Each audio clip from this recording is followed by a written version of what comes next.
মহাজনের শিল্পকর্ম।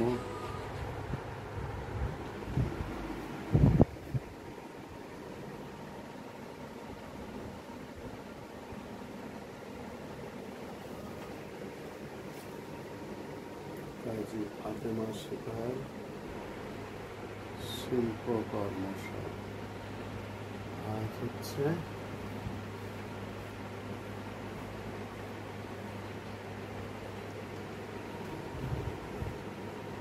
চৌঠা মে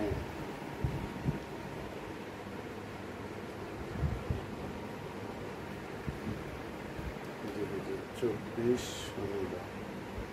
এখন রাত বাজে 2:45।